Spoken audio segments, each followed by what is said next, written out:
الحمدللہ رب العالمین والعاقبۃ للمتقین والصلاۃ والسلام علی سید الانبیاء والمرسلین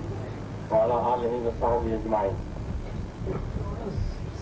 میرے محترم بھائی جن نجیب ملک صاحب، مولانا قاسم صاحب محترم، چودھری لیاقت صاحب، میرے بھائی اور عزیزوں، یہ محض اتفاق ہے کہ میں یہاں آج آپ کے پاس حاضر ہوں، اور واقعی کوئی جلسے کا پروگرام نہیں تھا، کسی استقبال کا پروگرام نہیں تھا۔ خیال یہ تھا کہ مجھے چٹوال آنا ہے تو یہاں جو دوست ملیں گے کارکن، ان کے ساتھ بیٹھ کر میں بات کروں گا۔ ویسے بھی میں سیاست میں بہت بڑے بڑے جلسے کرنے کا قائل نہیں ہوں۔ ایک وقت آتا ہے کہ ان کی ضرورت ہوتی ہے، دکھانا ہوتا ہے مقابلے میں کہ کتنے بڑا جلسہ کیا، چھوٹا کیا، لیکن جو بات آرام سے بیٹھ کر چند کارکنوں میں کہی جا سکتی ہے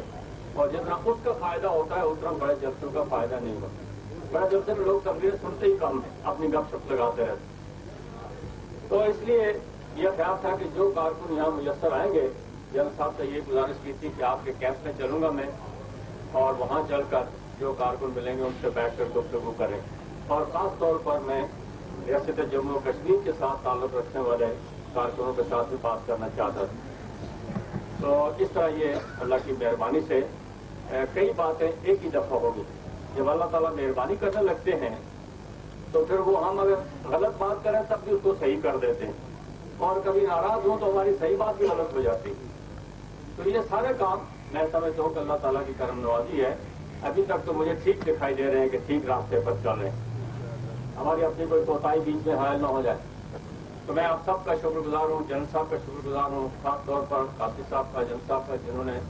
میرے بارے میں جو مجھے خیالات کا اظہار فرمایا، میں ان کے لیے بھی آپ شکر گزار ہوں۔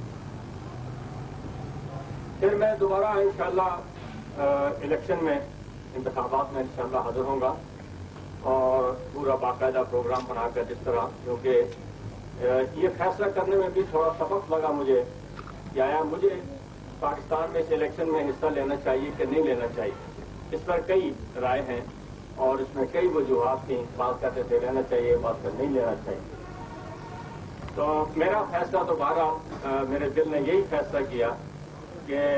جب پاکستان میں کوئی پریشانی ہو پاکستان کے لوگوں کو، میرے بھائیوں کو، عزیزوں کو،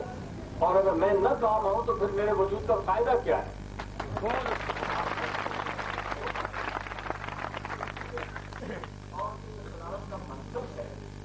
محترم نے ایک دفعہ لاہور جلسے میں جب صاحب بات کر رہے تھے، میں بھی تھا، تو انہوں نے کہا کہ سردار قیوم اب پریزیڈنٹ ہو گیا ہے، تو اس لیے یہ اس طرح بات نہیں کر سکے گا جس طرح کے یہ پریزیڈنٹ نہیں تھا تو بات کرتا۔ یہ لاہور میں ایک بڑی بڑی میٹنگ تھی، اس میں انہوں نے کہا، تو میں نے چٹھا صاحب سے گزارش کیا تھا، میں کہ چٹھا صاحب صدارت مجھ پر سوار نہیں ہے، میں صدارت پر سواری کر رہا ہوں۔ آپ کو قومی مفادات کی ہے، میرا منصب ہو، اسحاق صاحب کا منصب ہو، کمانڈ چیف کا منصب ہو، کسی ممبر کا منصب ہو، جتنے منصب ہیں یہ سب اس ملک کے مفاد کے لیے، اگر ملک کے مفاد میں نہیں ہے تو یہ سارے حرام ہیں، سرے سے ان کا کوئی فائدہ ہی نہیں۔ قوم کے مفاد کی، ملک کے مفاد کی بات ہے،